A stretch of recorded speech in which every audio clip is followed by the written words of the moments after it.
امام نے قبول کیا. توجہ چاہ رہا ہوں اور بات ختم ہو جائے. امام کی معرفت ضروری ہے عزیزان. جس امام کے روضے پر جائیں نا آپ, بی بی معصومہ کے روضے پہ بھی جاتے ہیں, وہاں بھی لکھا ہوا ہے کہ جس نے ان کی معرفت کے ساتھ زیارت کی وجبت لہ الجنہ, اس کے لیے جنت واجب ہو جائے. نماز, روزہ, حج کچھ بھی ہو, اگر معرفت نہیں ہے تو قبول نہیں ہوتی. معرفت امام ضرور. کچھ اس زمانے میں بھی جوشیلے لوگ تھے, معرفت نہیں تھی لیکن ولایت میں بہت آگے تھے. آج کے دور میں بھی لوگ ہوتے ہیں, معرفت نہیں ہے, ولایت کرتے ہیں, ولایت کی واو کو نہیں سمجھتے اور ولایت کا پرچار کرتے ہیں. کیوں؟ ذاتی اغراض و مقاصد کے لیے. ولایت ایک نظام حکومت کا نام ہے. ولایت یعنی یہ کہ میرے وجود پر علی ابن ابی طالب کی حکومت ہے, علی کے غیر کی حکومت نہیں ہے. تو اس زمانے میں بھی لوگ تھے امام کے سامنے امامت کو نہیں سمجھتے تھے. ایک آدمی نے چھری زہر میں بجھائی, شیعہ, اپنی ابا کے اندر چھپائی اور آ گیا کہ امام سے پوچھتا ہوں کہ آپ نے ولی عہدی کیوں قبول کی؟ اگر مجھے مطمئن نہ کیا تو اسی چھری سے امام کو شہید کر کے آؤں. اللہ. آ کے بیٹھ گیا امام کے پاس. میں آپ سے ایک سوال پوچھنے آیا ہوں, آپ نے ولی عہدی کیوں قبول کی؟ اس ظالم کی, مامون جیسے ظالم حکمران کی؟ امام نے فرمایا جواب دیتا ہوں, پہلے چھری نکال کے باہر رکھ. ہائے ہائے ہائے. یعنی اسے بتایا تمہارا کوئی عمل, میں امام منصوص من اللہ ہوں, معصوم ہوں, علم غیب رکھتا ہوں, تمہارے ہر عمل سے آگاہ ہوں. فرمایا جواب دیتا ہوں, تجھے مطمئن کروں گا مگر پہلے چھری باہر نکال کے رکھ. شرمندہ ہو گیا, چھری نکال کے رکھ دی. امام نے فرمایا سورہ یوسف پڑھی ہے؟ کہاں جی پڑھی. کہا اس میں پڑھ, جناب یوسف نے مصر کے کافر بادشاہ سے کہا, یوسف اللہ کے نبی ہیں, معصوم نبی, ابن نبی. مصر کے بادشاہ جو کافر تھا اس سے کہا مجھے اپنا وزیر بنا, مجھے وزارت دے. بادشاہ سے, کافر بادشاہ کو نبی کہہ رہا ہے مجھے اپنا وزیر بنا. میں نے تو نہیں کہا کہ مجھے ولی عہد بنا. ہائے ہائے ہائے. نبی کہہ رہا ہے کافر سے مجھے اپنا وزیر بنا, میں نے نہیں کہا. اور مامون جیسا بھی ہے کافر تو نہیں ہے بھائی. جو لا الہ الا اللہ محمد رسول اللہ پڑھتا ہے مسلمان ہے, مسلمان تو ہے نا. تو میں نے مسلمان کی ولایت عہدی اس کے جبر کرنے پر قبول کی, اپنی خواہش سے نہیں, اور میں دخل بھی نہیں دیتا. وہاں تو نبی کہہ رہا مجھے وزیر بنا. وزیر بنتا اس لیے ہے کہ سرکاری کام کرنے. پریشان ہو گیا. آپ نے فرمایا نبی نے اس لیے بادشاہ کافر کی وزارت طلب کی چونکہ حضرت یوسف جانتے تھے کہ 7 سال کے لیے قحط آنے والا ہے, لوگ بھوک سے مر جائیں گے. آپ نے وزارت اس لیے مانگی کہ آپ کو پتا تھا کہ غلہ کیسے بچایا جائے گا اور لوگوں کو بھوک سے مرنے سے کیسے بچایا جائے گا. نبی نے لوگوں کو بھوک سے مرنے سے بچانے کے لیے وزارت طلب کی, اور میں نے اپنے شیعوں کو مامون سے بچانے کے لیے ولایت عہدی کو مجبوراً قبول کیا. یہ حکومت میں اگر آتے ہیں صرف اس لیے کہ لوگوں کی جان بچائی جائے. امیر المومنین نے بھی خلافت اسی لیے قبول کی, امام حسن نے بھی حکومت اسی لیے چھوڑی کہ یہ انسانوں کو بچایا جائے. بہرحال یہ امام رضا علیہ السلام کا دور. اور پھر جب آپ ولی عہد بنے تو کھانا لگایا گیا, ایک اسپیشل ڈنر ہوا. امام نے دسترخوان, امام اس میں چیف گیسٹ تھے, کھانا لگ گیا. بڑے بڑے سردار, رؤساء, بڑے بڑے آفیسرز کھانے کے لیے بیٹھ گئے.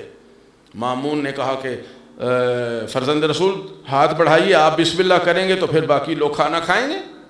امام نے ان غلاموں کی طرف دیکھا جو سب کے پیچھے ہاتھ باندھے کھڑے تھے, کالے حبشی غلام بیچارے, ظلم کی چکی میں پسے ہوئے. امام نے فرمایا جب سب بیٹھ جائیں گے میں تب کھانا شروع کروں گا. کہا مولا سب بیٹھ گئے؟ کہا یہ جو کھڑے ہیں کیا ان کو کھانا کھانے کی حاجت نہیں, انہیں بھوک نہیں لگتی؟ کہا مولا یہ غلام ہیں، نوکر ہیں، یہ ہمارے ملازم ہیں، یہ بعد میں کھا لیں گے۔ فرمایا جیسے تمہیں بھوک لگتی ہے ویسے انہیں بھی بھوک لگتی ہے۔ میرے نانا نے فرمایا ہے کہ جو شخص خود کھائے اور اپنے غلاموں کو نہ کھلائے اس پر میری بھی لعنت ہے، میرے اللہ کی بھی لعنت ہے۔ ایک ایک سردار کے پہلو میں امام نے اس کے غلام کو بٹھایا۔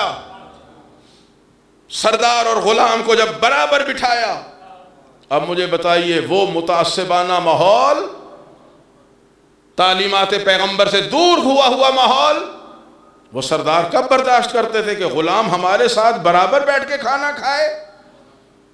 تو بس وہ جو جوش عداوت تھا مامون کے اور دوسرے عباسیوں کے دل میں وہ بھرنے لگا، اور امام رضا علیہ السلام کے لیے انہوں نے تجویز یہی کیا کہ ان کی زندگی کو ہم زندگی کے چراغ کو گل کر کے رہیں۔ دیکھیے امام حسین اور امام رضا میں بڑی مناسبتیں ہیں۔ جس طرح امام حسین نے جب مدینہ چھوڑنا تھا نا تو اس رات 3 مرتبہ اپنے نانا کے روضے پہ گئے ہیں، زیارت کرتے تھے، نانا سے لپٹتے تھے، روتے تھے، پھر اٹھ کے جاتے تھے دروازے سے، پھر واپس آتے تھے۔ علماء لکھتے 3 مرتبہ، یہی عالم امام رضا علیہ السلام کا ہے۔ 3 مرتبہ نانا کے روضے سے جا کے لپٹے اور رو رو کے یہی کہتے تھے، نانا میں تو یہیں رہنا چاہتا تھا، میں تو آپ کی قبر مبارک کے ساتھ رہنا چاہتا تھا، مگر یہ آپ کی امت مجھے رہنے نہیں دیتی۔ جس طرح سید الشہداء مکے گئے، اسی طرح امام رضا بھی مدینے سے مکے گئے۔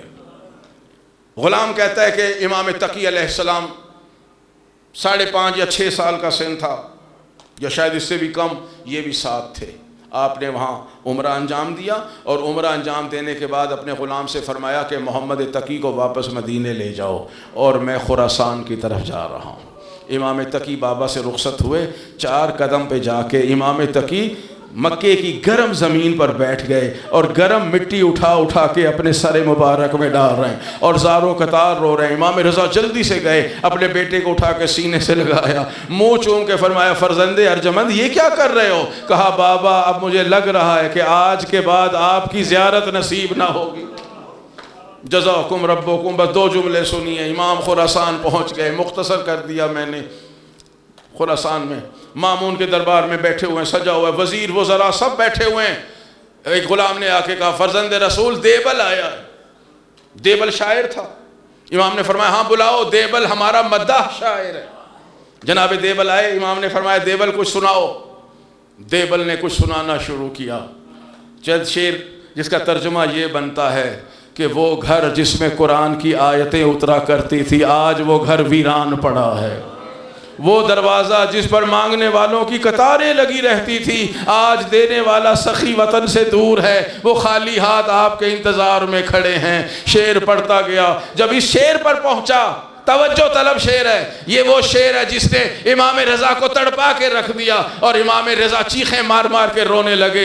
اس نے روتے روتے یہ شعر پڑھا، ہائے ابن زیاد کی عورتیں تو چادریں لے کے گھر میں بیٹھی ہوئی تھی، جبکہ نبی زادیاں بے مکنا و چادر بازاروں میں پھرائی جا رہی تھی۔ امام رضا زارو قطار رونے لگے، ایک بین اور شیون اٹھنے لگا اور وہ پڑھتا جا رہا ہے اور اس نے کہا اے فاطمہ زہرا، اے فاطمہ زہرا ذرا جنت البقیع سے کھڑی ہوئیے، اپنی قبر مطہر سے باہر آئیے، آپ کے گھر کے ستارے زمین پر بکھر گئے ہیں، کسی کی قبر کوفے میں بن گئی، کسی کی قبر کربلا میں بن گئی، کچھ قبریں جنت البقیع میں ہیں، ایک قبر کاظمین میں بن گئی۔ امام کاظم کا ذکر کر کے دیبل رک گیا۔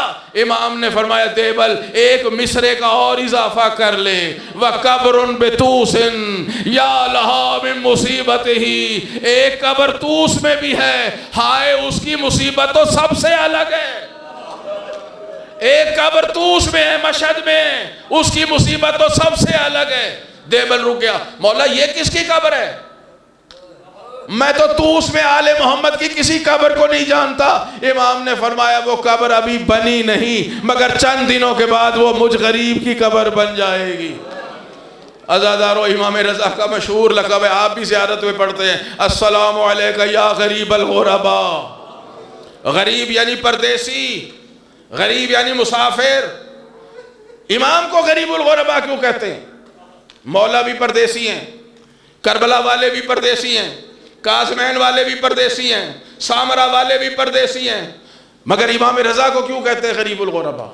دیکھیے مولا امیر المومنین اکیلے نہیں ہیں، ایک طرف آدم ہے، ایک طرف نوح ہے، درمیان میں مولا کی قبر مطہر ہے، ٹھیک؟ کربلا جائیں، امام حسین اکیلے نہیں ہیں، جوان بیٹا ساتھ ہے، 6 ماہ کا بیٹا ساتھ ہے، 72 شہداء ساتھ ہیں، اور پھر ابو الفضل العباس جیسا بھائی بھی کربلا میں سویا ہوا ہے۔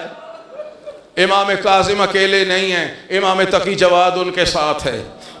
سامرا میں امام نقی اکیلے نہیں ہیں، امام حسن عسکری ان کے ساتھ ہیں، لیکن یہ امام رضا اکیلے واحد وہ غریب الغربا ہیں جو مشہد میں بالکل اکیلے ہیں، اور کسی اس امام کے ساتھ کسی امام کی قبر نہیں ہے۔ وَقَبْرٌ بِطُوسٍ يَا لَهَا مِن مُصِيبَتِهِ، ایک قبر طوس میں، ہائے اس کی مصیبت تو سب سے جدا گانا ہے۔ عزیزو ابھی تابوت آئے گا، میں ساری شہادت نہیں پڑھ سکتا، کسی میں دم نہیں ہے، ان کے مصائب پڑے۔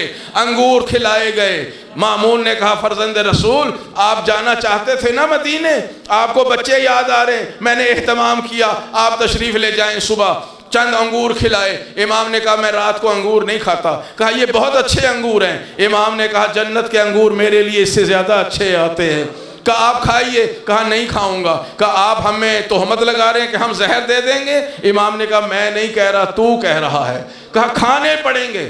آخر چونکہ وقت شہادت تھا، امام نے ایک دانہ کھایا اور اٹھ کے چل دیے۔ جب چلنے لگے تو مامون نے کہا کہاں جا رہے ہیں؟ کہا جہاں تو بھیجنا چاہتا تھا وہیں جا رہا۔ اپنے غلام سے فرمایا تھا کہ جب باہر آؤں اور آبا میرے سر پہ ہو تو بات نہ کرنا، مجھے زہر مل چکی ہوگی۔ اب ہر سما نے دیکھا کہ امام کے سر پہ آبا ہے، امام کے سر پہ آبا ہے، گفتگو نہ کی، مگر وہ زہر عزیزو اتنا زہر کاری تھا کہ امام کے پاؤں پہ ورم آ گئی، اور آپ کے گھر پہنچتے پہنچتے پاؤں پھٹنا شروع ہو گئے، ان میں سے خون جاری ہونا شروع ہو گیا۔ امام نے کہا دروازہ بند کر دے، میں اندر عبادت خدا کروں گا، کسی کو اندر نہ آنے دینا۔ وہ غلام کہتا دروازہ بند تھا مگر میں نے محسوس کیا اندر کوئی ہے، جب جا کے دیکھا ایک خوبصورت شہزادہ وہاں تھا۔ کہا ہم نے تو دروازہ بند کیا تھا، آپ نے فرمایا میں محمد تقی ہوں، اپنے بابا سے ملنے آیا ہوں، اپنے بابا کو غسل و کفن دینے آیا ہوں، میں غسل کفن دے لوں گا پھر مامون کو بتانا۔ جب مامون کو پتا چلا، مامون نے اعلان کیا شاہی طور پہ تابوت اٹھایا جائے۔ امام رضا کی شہادت پر مشہد میں اس دن چھٹی کی گئی، اور امام کے تابوت کو باوجود کہ مامون نے زہر دلوائی تھی مگر دنیا کو دکھانے کے لیے پھولوں سے لاد دیا، پھول ہی پھول امام کے جنازے پر، اور خود بادشاہ ننگے پاؤں جا رہا ہے، سارے آیان سلطنت عزا منا رہے ہیں اور امام کے ساتھ جا رہے ہیں، مگر میرے مولا آپ پھر بھی غریب الغربا ہیں، آپ کو غسل و کفن ملا غریب الغربا ہیں، آپ کا جنازہ اٹھا غریب الغربا ہیں، عزاداری ہو رہی ہے غریب الغربا ہیں، مگر ہم اس غریب کا ماتم کیوں نہ کریں؟ اور آپ نے خود فرمایا، امام رضا نے کہا شبیب جب تمہارا رونے کو دل چاہا کرے تو میرے جد مظلوم حسین کا ماتم کیا کرو۔ اے میرے مولا آپ غریب الغربا ہیں، مگر آ کر کربلا میں دیکھیے یہ آپ کے جد کا جنازہ پڑا ہے، دفنانا تو کس نے تھا؟ کوئی پتھر مار رہا ہے، کوئی تیر مار رہا ہے، کوئی تلوار مار رہا ہے، کوئی سر کاٹ کے لے گیا، کوئی انگوٹھی کے لیے انگلی کاٹ کے لے گیا، اور اسی پہ بس نہیں کیا، گھوڑوں سے لاشا پامال کیا۔ زین العابدین روتے چلے گئے اور یہی کہتے تھے ہائے میرے بابا کی دائیں پسلیاں بائیں طرف تھیں اور بائیں پسلیاں دائیں طرف تھیں، ہائے حسین، ہائے رضا، انا للہ و انا الیہ راجعون۔